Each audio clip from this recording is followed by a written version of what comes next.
Believe that. Hallelujah! We got somebody. Believe Jesus. Why is Jesus' example a good example? Because the church teaches it. Because the church teaches. Now then, we've got to look at history. Have we got an accurate historical record of what Jesus said and did? Have we? Yes, we do. We do. How do we know we've got an accurate historical record? I'll tell you this. When Luke is writing, Luke refers to 3 Roman emperors: Tiberius, Claudius, Augustus. We know exactly who those emperors were. Luke actually says, if you look at Luke chapter 3 verse 1, that Jesus' ministry starts in the 15th year of Tiberius, when Tiberius was emperor. We know Tiberius became emperor in 14 AD. So we know that Jesus' ministry started in 29 AD. Is that good? It's rooted in history. We know who Herod was. Herod ordered the killing of all the children 2 years old and under. We know who Herod was, Herod the Great. We know when he lived. We know when he died, 4 BC. That's why we know Jesus was born about 5 BC. We know from Luke's record that Jesus' ministry started in the 15th year of Tiberius. We know Tiberius became emperor in 14 AD, so we know Jesus started his ministry 29 AD. We know he was born about 5 BC, so we know he was crucified about 30 AD. So we know Jesus was about 35 when he was crucified. Come on, it's history. Now then, that's good, isn't it? What about Muhammad? What do we know about Muhammad? When was Muhammad born? Who knows? Mecca. Born in Mecca. Muhammad was born in Mecca. Okay. Where do you find that out? Where does it tell you Muhammad was born in Mecca? Is it in the Quran? No, it's not in the Quran. So where do it tell you Muhammad's born in Mecca? History. What? It's a fact. Historical fact. Okay, I'm asking you, sir, to tell me, where does it tell you Muhammad was born in Mecca? Where? Historic book, you can read it. What historic book? Who wrote it? When? So what you are It's not in the Quran. It's a fact. It's not. Everything is not in the Quran. Quran only refers to Muhammad 4 times. Yeah, 4 times. And only once of those is it definitely a person. Because there's a verb, Muhammadun, which is the praise one, which sometimes refers to Jesus. Muhammad didn't exist at all. That's what you are. You're saying Muhammad was born in Mecca, but you don't know where it tells you that. It doesn't tell you that in the Quran. I'm scholar, nor I'm historian. It's a fact. It's a fact. We've been over Jesus. I'll come back to Jesus. Now come on. Everybody knows Muhammad was born. There was somebody called Muhammad, wasn't there? What's there? How do you know? Where's the record? I'll tell you this. You say Muhammad was born in Mecca. That's what you tell us. I didn't. But I'll tell you this. All the oldest mosques of the 725 AD are all pointing towards Petra. Okay, Muhammad born. That's what you want to say? Yes, it also tells you in the Quran, it says of the ruins of Sodom and Gomorrah, you pass by them again at morning, you pass by them in the morning, and you pass by them again at night. Where are the ruins of Sodom and Gomorrah? Where are they, geographically? Exactly, by the Dead Sea. Where's Mecca? Is Mecca near the Dead Sea? Over 1,000. Where's Petra? Is Petra near the Dead Sea? Doesn't it make more sense then that Muhammad was actually in Petra and not in Mecca? Because that's what all the mosques are pointed to. And there's lots of other references. It talks about the upper and lower parts of the city. Are there upper and lower parts of Mecca? No. Are there upper and lower parts of Petra? Yes. It talks about you enter through the city through a tanya, a narrow grappled rock. Does that apply to Petra? No. Sorry, to Petra, yes. Does it apply to Mecca? No. Yes, it does actually. What? Mecca Entering through a tanya? It's tucked away in a fold in the hill. You don't see it till you're there. No, but you don't enter through a tanya. It's actually on a, if you look at it, if you look at a picture of Mecca, I mean, it also talks about the walls of the city. Are the walls to Petra? Yes. Are the walls to Mecca? No. Mecca has no walls. Mountains. It's got mountains, but there's no walls. And you could go on and on. But it's interesting. The man who posed the questions left. He doesn't want to hear the truth. See, the truth is, when we ask the question, what do we know about Muhammad? When was he born? Who told us the record? Where was he born? We want to hear. It didn't exist. But in any case, if you're not a Muslim, you can't go to Mecca. Okay, my answer is simply this. When Bukhari was writing the Hadith, which are the stories of Mecca's life, he was writing them. He died in 870 AD. Muhammad died 632. So he's writing them 240 years later. He's writing in Persia. He's not writing over in the Hijaz, in Arabia. So he's writing 2,000 miles away from where Muhammad lived. So how do we know somebody writing 2,000 miles away, 240 years later, is telling the truth? And moreover, we are told that Bukhari destroyed something over 98% of all the stories of Muhammad's life as fabrications, as untrue stories. You are about Islamic traditions. Bukhari never destroyed anything.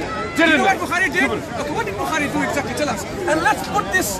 Okay, according to the tradition. And put it on the web so the whole world can know. Speakers are so ignorant and they propose to like, Okay.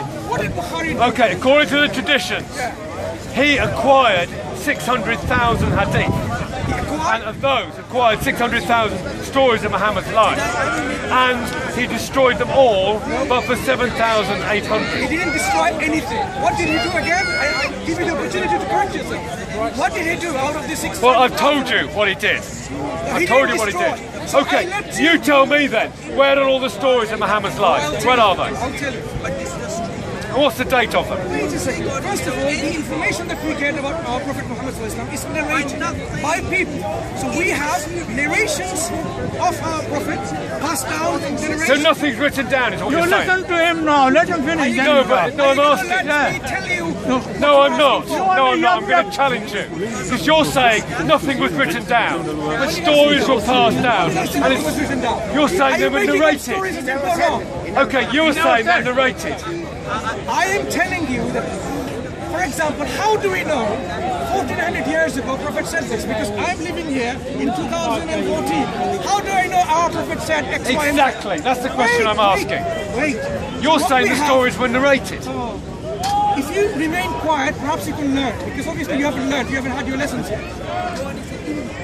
To give you an illustration, you know the earliest extant, meaning available document of the Old Testament.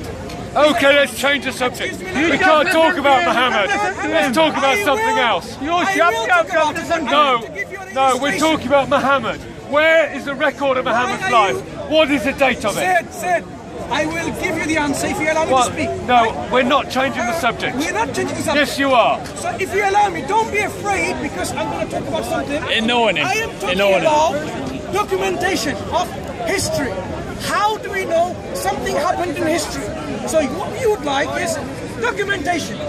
Documents. Yes. So for example, From the time. excuse me, if you allow me to speak, right? I will take about... Challenge you.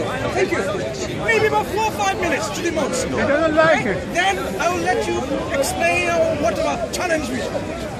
For example, the oldest Old Testament text. Oh, come on, I'm sorry. Actually, interrupt me.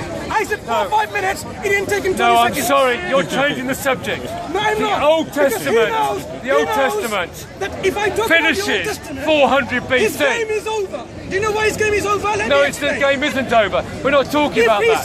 says The Old we Testament cannot finishes trust 400 anything because we BC. have no documents. So the Old Testament document we have is what? 1,400 year gap from Moses to the document. Okay, So can we what we trust- have got Let me finish. is what we have got. Can we trust the Old Testament, which is 1,400 years gap from the writing from Moses' time? Can we trust Yes, it? we can. I'll tell you why. Because of artifacts in the British Museum, all of which show is true historically. We've got writing from the Assyrian period. You'll find it in the British We Museum. have artifacts You've of got the pictures. pre-Islamic You've got Arabia pictures of a king. and the gods they worship. Does it make the Islamic Does text it? true?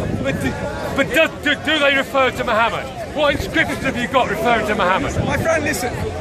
In the British Museum or any museum on planet Earth, do you have records of Prophet Moses anywhere in the inscriptions? We've got inscriptions which refer to the king. Do you have any inscription on planet Earth today in any museum of the world? It talks about Prophet Moses. We've got clay tablets. We've got clay tablets, which are the Ebla tablets, which relate to the time of Moses' time. Moses. Well, do you have the name of Moses anywhere on any inscription on anywhere in the world? Well, I don't know the answer to that specifically. You do.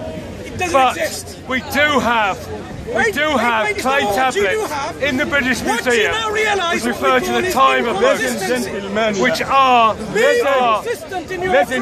pharaohs.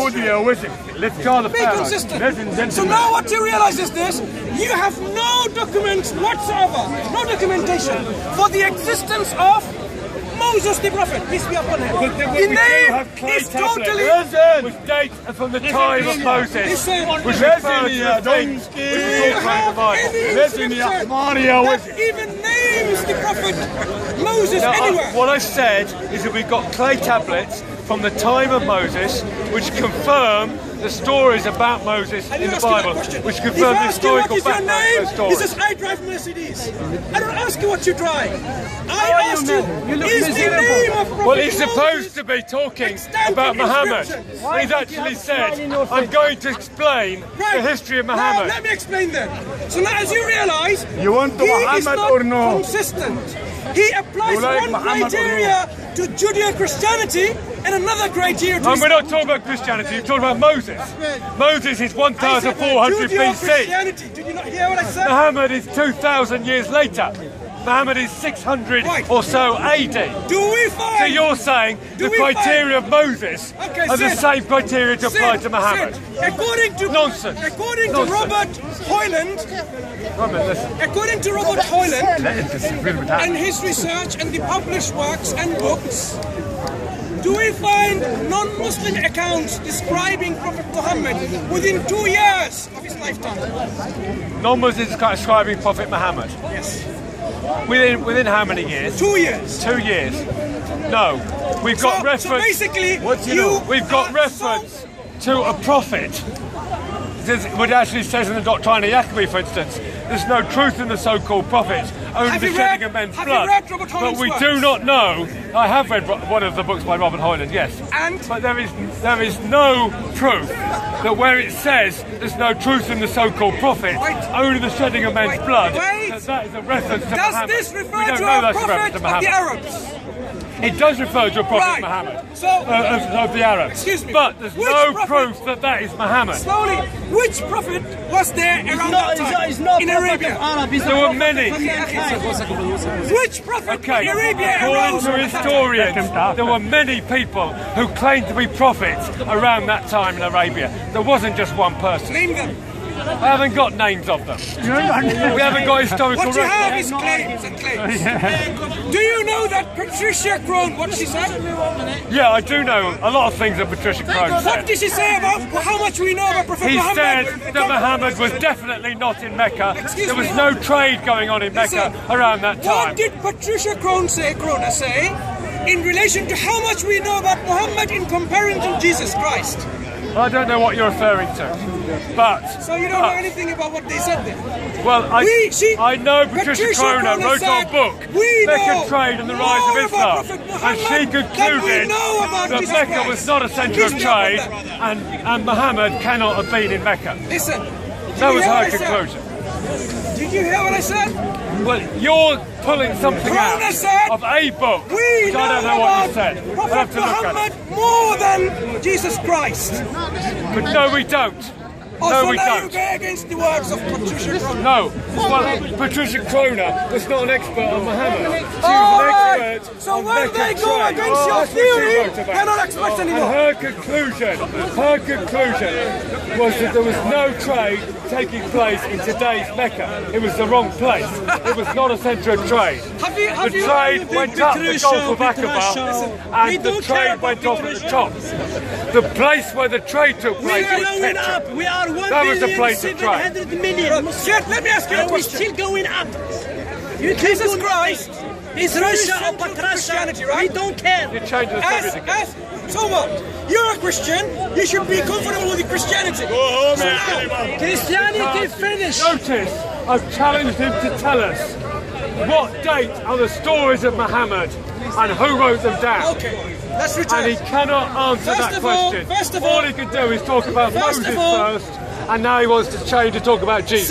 If He you allow can't me answer to that explain question. right? Let me explain. The reason why I had You to said you'd do it in 4 minutes. You've got a lot more than 4 minutes.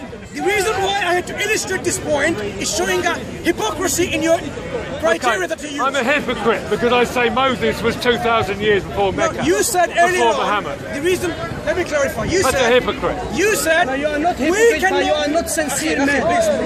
I am a sincere man. I love Jesus. He's a wonderful example But for us. Jesus said, love the Hallelujah. one who's coming after me. Excuse me, please. Yes. Jesus said love. And what does the Quran teach? Does the Quran teach love? We don't care about Petrus. No. Kill the disbelievers. Wage war against those who don't believe in Allah. Fight against them until there's no more dissension. That's the message of the Why did Quran. they kill the disbelievers? Surah 9:5. Okay, let's read it. Okay. Now, slight diversion. It's a diversion tactics. They're all